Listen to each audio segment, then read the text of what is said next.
Buenas tardes, queridos hermanos. Vamos a meditar en este domingo el Evangelio que corresponde a San Mateo, capítulo 13, versículo 24 al 43. Vamos a hacer una pequeña oración para ponernos en la presencia del Señor. Vamos a invocar al Espíritu Santo para que nos asista en esta meditación. En el nombre del Padre, del Hijo y del Espíritu Santo. Amén. Espíritu de verdad, enviado por Jesús para conducirnos a la verdad toda entera, abre nuestra mente a la inteligencia de la Escritura.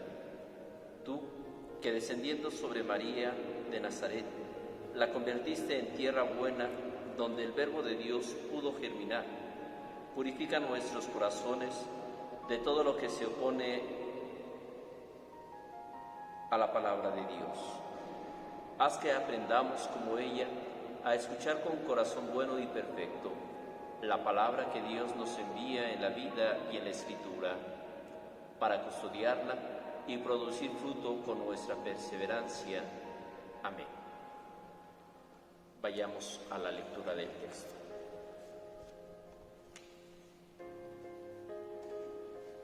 Otra parábola les propuso diciendo: el reino de los cielos es semejante a un hombre que sembró buena semilla en su campo, pero mientras su gente dormía, vino su enemigo, sembró encima cizaña entre el trigo y se fue. Cuando brotó la hierba y produjo fruto, apareció entonces también la cizaña. Los siervos del amo se acercaron a decirle: Señor, ¿no sembraste semilla buena en tu campo? ¿Cómo es que tiene cizaña? Él les contestó: algún enemigo ha hecho esto. Dícenle los siervos: ¿quieres que vayamos a recogerla? Díceles: no sea que al recoger la cizaña arranquéis a la vez el trigo. Dejad que ambos crezcan juntos hasta la siega, y al tiempo de la siega diré a los segadores: recoged primero la cizaña y atadla en gavillas para quemarla, y el trigo recogedlo en mi granero. Otra parábola les propuso: el reino de los cielos es semejante a un grano de mostaza que tomó un hombre y lo sembró en su campo. Es ciertamente más pequeña que cualquier semilla, pero cuando crece es mayor que las hortalizas y se hace árbol hasta el punto que las aves del cielo vienen y anidan en sus ramas. Les dijo otra parábola: el reino de los cielos es semejante a la levadura que tomó una mujer y la metió en 3 medidas de harina hasta que fermentó todo. Todo esto dijo Jesús en parábolas y a la gente, y nadie les hablaba sin parábolas, para que se cumpliera lo dicho por el profeta: abriré con parábolas mi boca, publicaré lo que estaba oculto desde la creación del mundo. Entonces despidió a la multitud y se fue a su casa. Y se le acercaron sus discípulos diciendo: explícanos la parábola de la cizaña y del campo.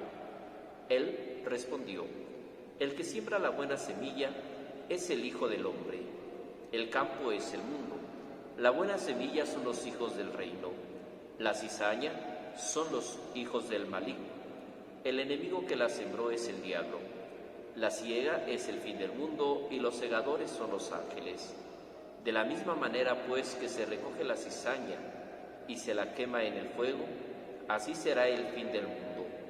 El Hijo del Hombre enviará a sus ángeles, que recogerán de su reino todos los escándalos y a los obradores de iniquidad, y los arrojarán en el horno de fuego. Allí será el llanto y el rechinar de dientes. Entonces los justos brillarán como el sol en el reino de su Padre. El que tenga oídos, que oiga. Palabra del Señor. Gloria a ti, Señor Jesús. Meditemos en silencio este texto que hemos escuchado.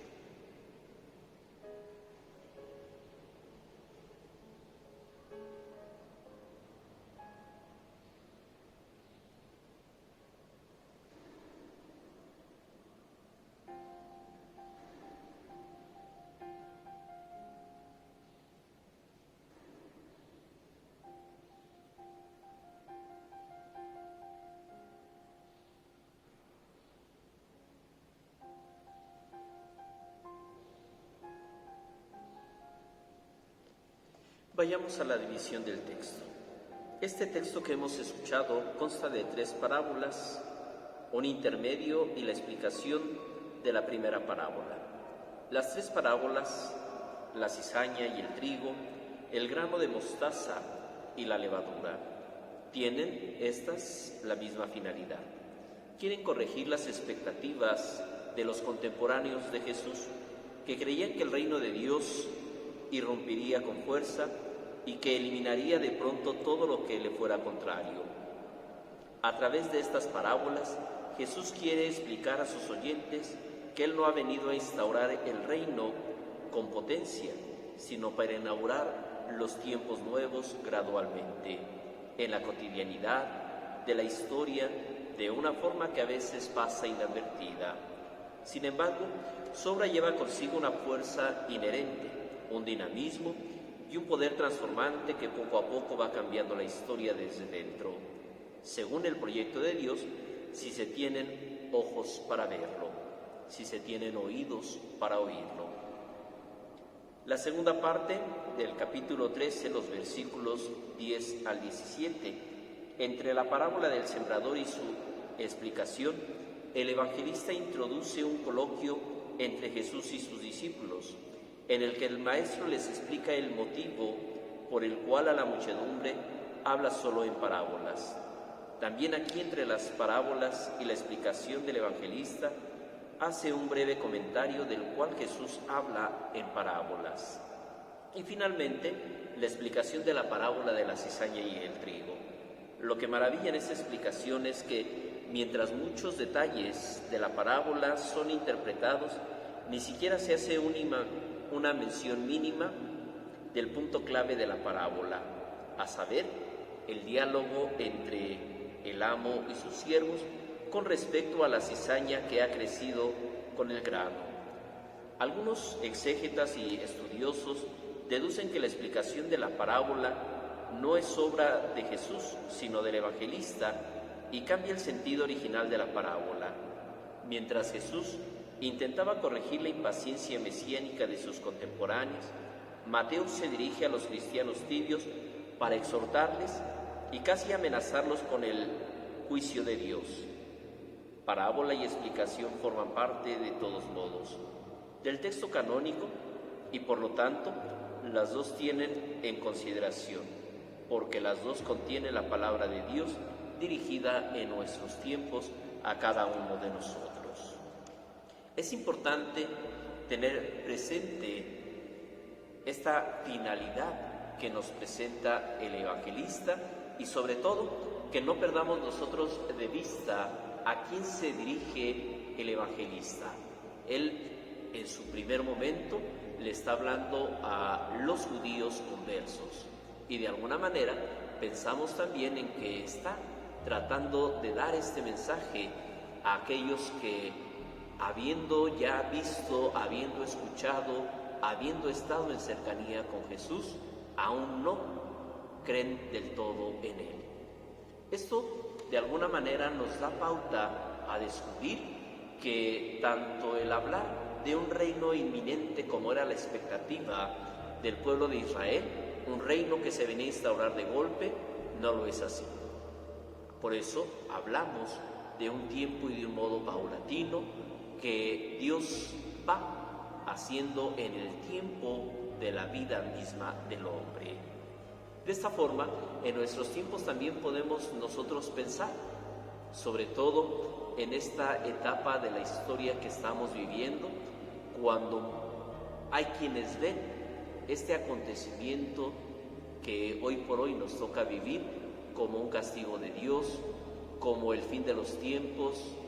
No, Dios sabe que es una etapa por la cual tenemos que pasar, pero que nosotros tenemos que aprender a descubrir cuál es el sentido y hacia dónde queremos nosotros conducirnos. Así entonces podemos descubrir que este trozo del Evangelio nos presenta 2 sumarios. ¿Qué es un sumario? Pues digamos que es como el resumen de todo un discurso que se ha elaborado de una manera concreta, donde, pues así como en la escuela nos pedían hacer un resumen, eso es un sumario, un resumen de una explicación que se ha realizado ya anteriormente, que ha tenido matices muy largos, pero que ahora se ha resumido para decirnos cuál es lo esencial de toda esa enseñanza que Jesús ha querido decir. Si recordamos, el domingo pasado nos enfrentábamos al texto de la parábola del sembrador. Fue un evangelio, si lo dijéramos de manera literal, largo, donde venía la explicación de la parábola, primero la parábola y luego la explicación, y se hacía en un solo conjunto, y pues la lectura era un tanto larga. Bueno, podríamos decir que en esas tres pequeñas parábolas se resume todo lo que se quiso decir con esta parábola del sembrador. Así entonces, este misterio y este sumario a través del cual el reino de los cielos se presenta como la oportunidad de Dios de irnos manifestando que las cosas no las hace de manera violenta sino gradual, la oportunidad de discernir y de valorar de qué manera nosotros vamos también asumiendo este reino de los cielos.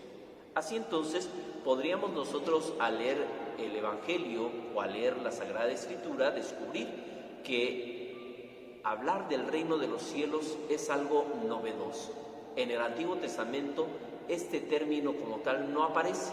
Se habla de un Dios que reina, se habla del reinado de Dios, pero nunca en esa contracción en la que Jesús lo utiliza, el reino de Dios. De tal manera que hablar del reino de los cielos se encuentra en el Evangelio de San Mateo 32 veces. Esta expresión reino de los cielos es equiparable a decir reino de Dios, que se encuentra solo 4 veces. Si sumamos las 32 del reino de los cielos con las 4 del reino de Dios, podríamos decir que este término del reino de Dios se encuentra 36 veces. Así entonces, tenemos que decir cómo en el Nuevo Testamento esta palabra es usual, cosa que en el Antiguo Testamento, decíamos, no es algo tan habitual, mucho menos cuando hablamos de los cielos o del cielo. Así, entonces, en el Antiguo Testamento, decíamos, lo común es hablar del reinado de Dios o el reinado de Yahvé. ¿Cuál es la lógica de Dios en este reino? Bueno, pues nos presenta un reino que muchas veces pasa inadvertido. Continuamente escuchamos cómo Jesús, al hablar del reino, nos da muchos ejemplos, sobre todo en las parábolas. Por eso dice, retomando al profeta, que iba a hablar solo en parábolas y de esta manera iba a dar a entender este mensaje de salvación. En algún pasaje del Evangelio dice, y sin parábolas no les decía nada. Podríamos pensar que él tenía dos maneras de dirigirse a los suyos. Cuando estaba con la multitud, les enseñaba con parábolas, y a sus discípulos, de manera aparte, les explicaba de manera detallada qué quería decir cada una de estas parábolas. Así entonces, este dinamismo de Jesús, al hacernos ver estas imágenes de la siembra, nos remonta de una manera muy especial a saber, decíamos el domingo pasado en la homilía, que la palabra de Dios que sale de su boca baja a la tierra y entonces fecunda esa semilla, la hace germinar y produce fruto. Por ello decía la primera lectura del domingo pasado, que la palabra que sale de Dios llega a la tierra, así como el rocío, así como el hielo empapa la tierra y hace germinar la semilla, así la palabra de Dios, cuando llega al corazón del hombre, tiene que irse germinando para que pueda tener una respuesta. ¿Cuál es esta respuesta? Nosotros tenemos que aprender a corresponder al Señor de la mejor manera.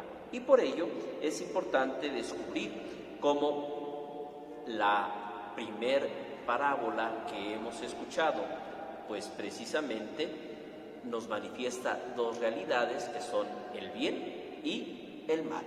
que están siempre juntos en el camino de la vida.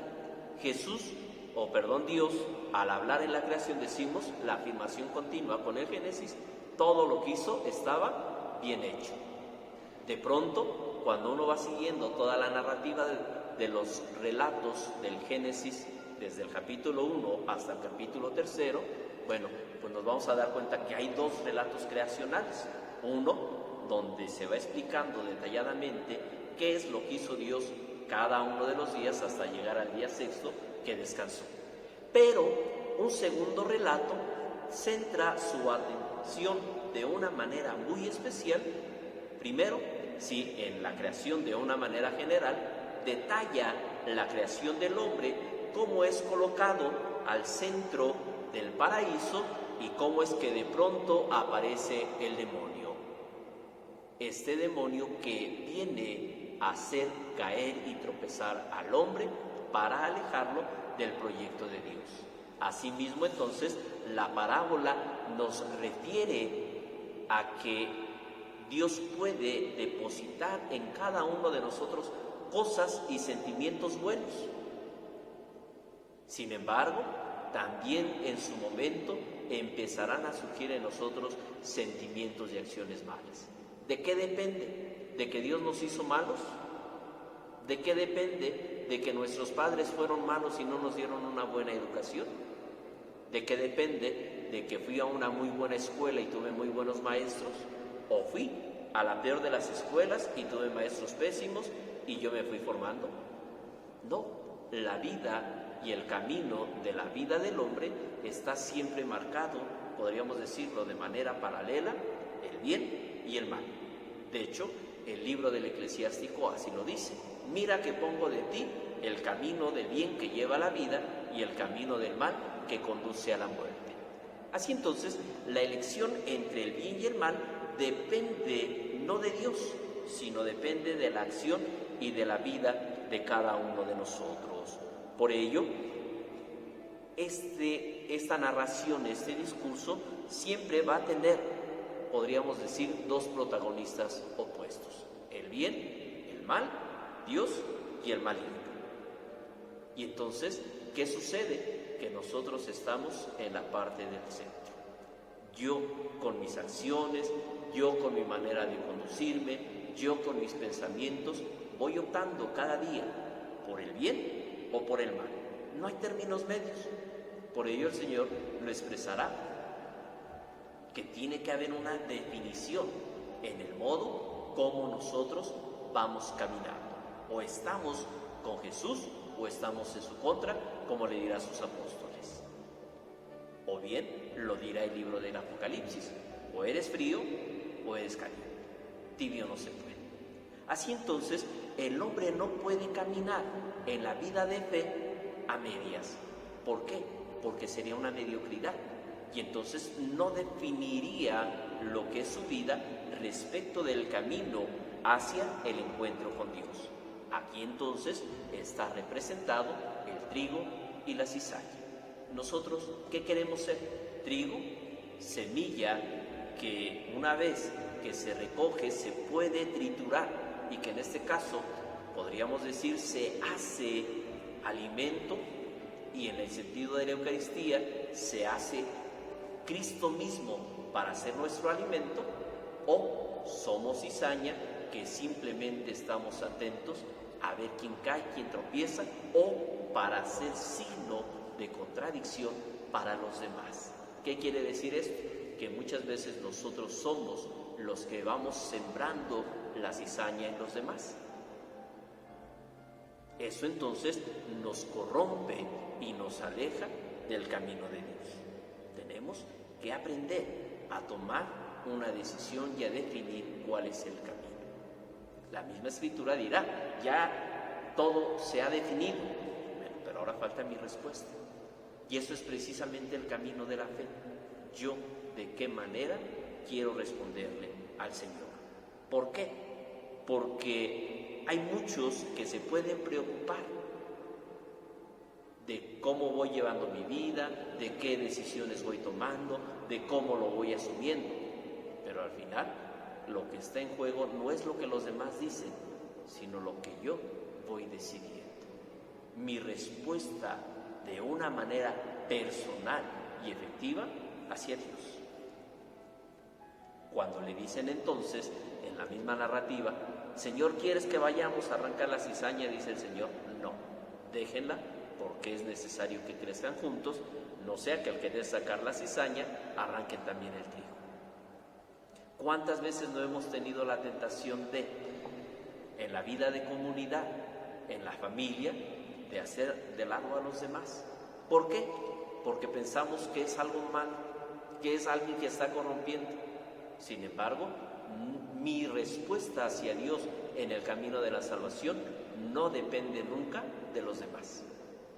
El otro me puede inducir al mal, pero ¿de quién depende hacerlo? Pues desde luego que depende de mi propia decisión. No podemos culpar a los demás como lo hizo Eva con la serpiente, como lo hizo Adán con Eva. Después de que tomaron la decisión de desobedecer, de desacatar la orden de Dios, buscaban un culpable. Y muchas veces nos sucede a nosotros, ¿no? Ponemos el ejemplo del niño que se come las galletas, que la mamá le dice, no te las comas, son para el postre. El niño se la come y cuando la mamá viene, ¿quién se comió la galleta? Yo no, fue el perro, fue el gato, fue mi hermano, fue mi hermano. Y muchas veces en la vida así actuamos. Culpamos a los demás muchas veces de nuestras decisiones. Y perdón, a lo mejor es un tema que ahorita ya está trillado, ya estamos cansados, ya estamos aburridos de tanto COVID, pero muchos seguimos sin creer. Y cuando nos enfermamos, ¿qué decimos? Es que no nos dieron toda la información, es que no sabíamos, es que... y culpamos a los demás, pero no nos damos cuenta de nuestra decisión. Yo, ¿qué estoy haciendo para responder ante una situación emergente hoy por hoy? O soy trigo o soy cizaña, o genero vida o siembro el mal y la discordia. ¿Por qué? Porque con cosas tan sencillas que se nos pide hacer, no las hacemos. Me gusta mucho a mí en Canal 34 que dice, ¿no? Perdón por el comercial, pero es donde más lo he escuchado. Lo más simple que nos piden, quédate en casa. Ah, no, ahí vamos todos a la calle. Tan sencillo estar en casa. Bueno, algunos y en algún momento salimos por necesidad, pero si sales, ponte tu cubrebocas, cúbrete tus ojos, no estés tan cerca de la gente. Ah, no, ahí nos andamos en la calle abrazando, besuqueando con medio mundo. Nos enfermamos y ¿qué decimos? Es que las autoridades no me cuidan, es que no me dan la información que yo necesito. O soy trigo o soy cizaña. En la misma vida de familia, o soy trigo o soy cizaña en las decisiones para generar esperanza, para ser signo de vida, para generar algo nuevo, una esperanza. Este tiene que ser un tema que tenemos que estar continuamente retomando en este tiempo. Vivir en la esperanza. El reino de los cielos tiene que ser fe, esperanza, sobre todo caridad. Por ello, el reino de los cielos no solamente es como el trigo y la cizaña, también es como la levadura que se pone, y ahí me entienden mucho las mamás o los que se dedican a hacer postres, porque dice, con un poco, aquello produce mucho. Si tú pones esperanza en tus acciones, si tú haces muestras de caridad en lo que vas realizando, ten por seguro que el reino de Dios ya está presente en ti. Esos tiempos requerimos de mucha ayuda para nuestros hermanos necesitados, sea en la escucha, sea en la paciencia, en la tolerancia, en el sabernos acompañar desde casa, en fin, hay muchas oportunidades, pero lo tengo que vivir desde la esperanza, saber que puedo generar algo nuevo, no solamente en el otro, que es lo ideal, pero empezar primero por mi propia vida, en mis decisiones, en mi manera de vivir, en mi manera de conducirme, moverme, como se dice, en la libertad de los hijos de Dios. Así entonces, no temer que va a venir el juicio final. Al final, decíamos hace un momento, van a venir los trabajadores del Señor, que son los ángeles, y van a separar a los buenos de los malos. ¿Yo de cuáles quiero ser? Y me tengo que ir definiendo desde mis acciones, desde mis sentimientos, desde mis emociones. No puedo esperar, pues ya después, ahorita no me pasa nada. Ahorita no hay peligro, lo sabemos, ¿verdad? Entonces, qué importante aprender desde la palabra de Dios a que tenemos el bien y el mal. Porque el reino de los cielos, dice también, se parece a la semilla de mostaza, que es la más pequeña. El más pequeño signo que tú realices en la vida diaria tiene que ser signo del amor y de la presencia de Dios para los demás. Lo hemos dicho y me han escuchado en muchas homilías. Baste tan solo con sonreírle al otro y le cambiaste la vida. Más si el otro trae cara de limoncito, de amargado. Más si el otro trae problemas, trae dificultades. Y a veces no es a que le demos todo un discurso, basta simplemente una sonrisa. Y el otro cambia porque cambia. Ahora, si damos un abrazo, una palmadita, bueno, ahorita no nos podemos abrazar, pero a los que sí podamos o cuando lo podamos realizar, una palmadita, un codacito ahora, bueno, pero que sea con ese ánimo de alentar, de confortar al hermano. Así entonces estamos hoy por hoy llamados a aprender desde la mirada de Dios. Cómo Dios nos va manifestando este reino en las acciones de la vida diaria, cómo nosotros lo queremos manifestar. De tal manera que entonces descubramos una mirada de amor de parte de Dios hacia nosotros, que se traduce en su gracia. Una gracia que dinamiza nuestra vida y le da un nuevo sentido, es decir, un nuevo llamado a la conversión. ¿Cómo lograr la conversión en nuestra vida? Con acciones concretas cada día. Volvámoslo a decir, la conversión no tiene por qué ser un tema de cada cuaresma, no tiene por qué ser un tema de que porque no cambias te vas a condenar. No. Cambio mi vida porque Dios me mira con amor y quiere y busca lo mejor para mí. Y así entonces, como la Virgen María vivía en la esperanza, así nosotros decimos, tenemos que aprender a vivir en esta esperanza y pedirle que nos ayude como sociedad a saber enfrentar estos momentos de adversidad, de tribulación, a través de la bondad, a través del bien, que se traducen en el reino de los cielos. Bueno, pues vamos a pedirle al Señor que nos conceda su gracia y que no sigamos nuestra lógica. Ella siempre nos engaña. Nuestra lógica siempre va en un camino distinto al camino de Dios. Decíamos en algún momento, ¿cómo saber lo que Dios quiere? ¿Cuál es la voluntad de Dios? Bueno, aprender a escuchar su palabra. Por eso termina diciendo, el que tenga oídos, que oiga y lo entienda. Nosotros queremos oír y entender esta palabra de Dios que tiene que venir a nosotros, que tiene que germinar para producir fruto abundante. Que el Señor nos conceda esta gracia. Que así sea.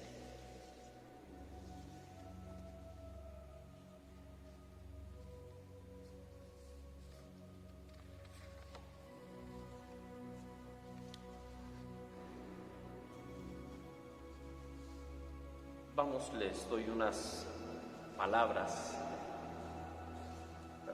unas preguntas para que nos ayuden en nuestra reflexión personal.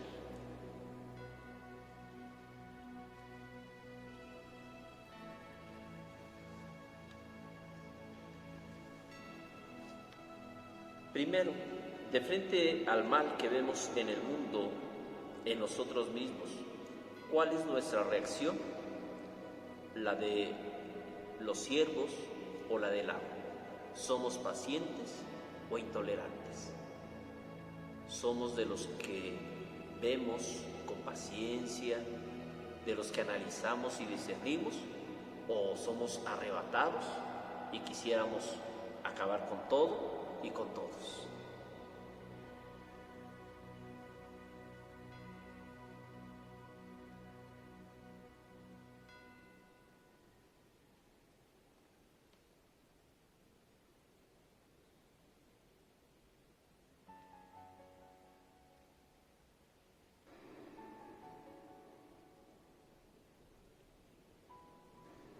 ¿Qué signos de la presencia de Dios conseguimos descubrir en nuestra sociedad, en el mundo, en nuestra vida? Es decir, ¿de qué manera descubrimos esa presencia de Dios en las cosas que día a día vamos realizando? Y podríamos a lo mejor ir haciendo un listado de esas cosas que nos pueda ayudar cada día a recordarnos que a veces son más las cosas buenas que las cosas malas y negativas.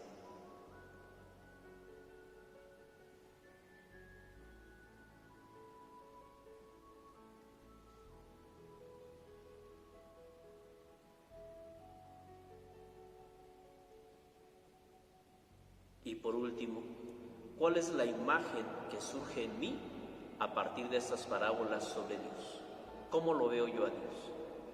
Me lo imagino como el sembrador, me lo imagino como el trigo, la semilla de trigo, como la semilla de cizaña, como la actitud de los siervos, con la actitud de el dueño, el que puso la semilla. ¿Qué actitud? ¿Qué imagen surge de mí de Dios?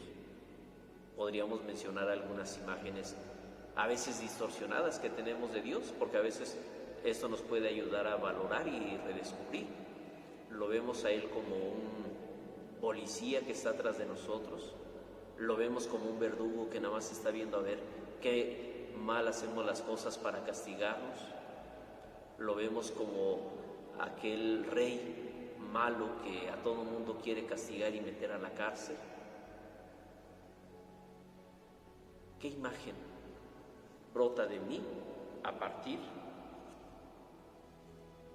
de esta realidad de las parábolas?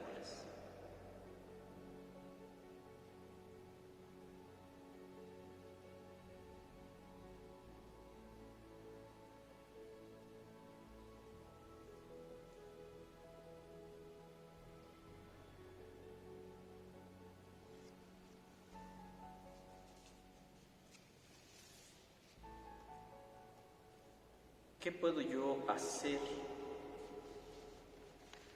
para ir cambiando en mi vida la situación que me toca vivir ante esta pandemia y cuánto bien puedo hacer a través de qué acciones? Es decir, ¿cómo puedo yo contribuir a que este reino de Dios, así como el trigo, aún en medio de la tribulación y la dificultad, se pueda llevar a cabo?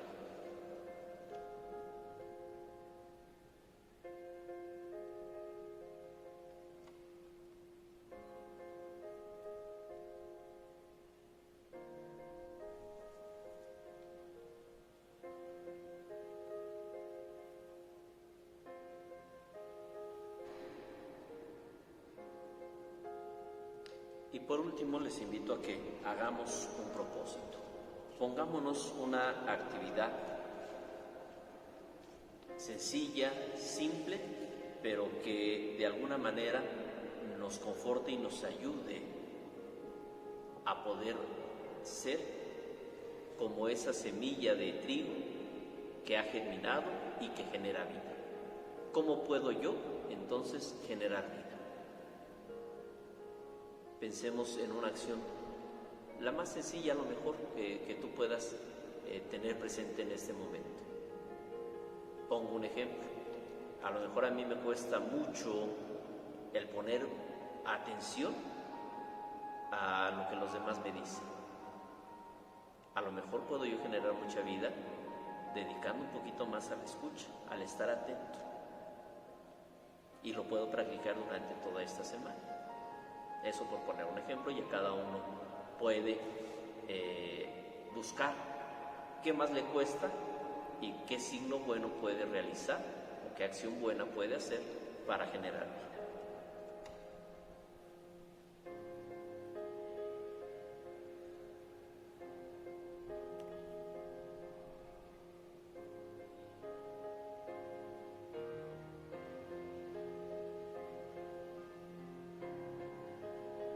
Acabemos con una oración.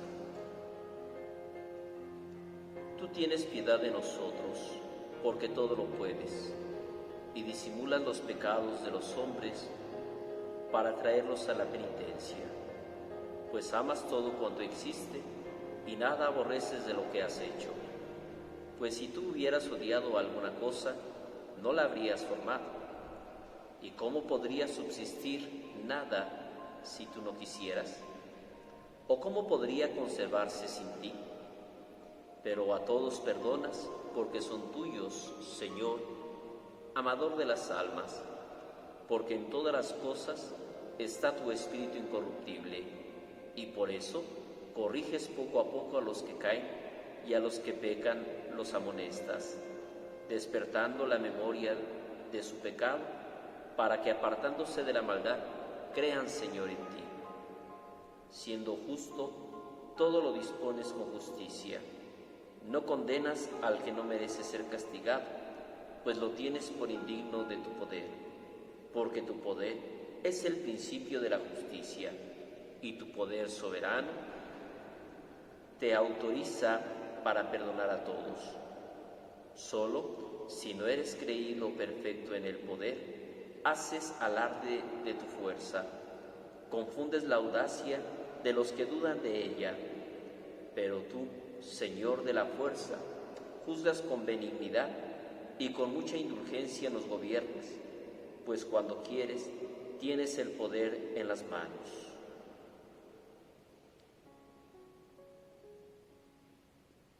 Amén.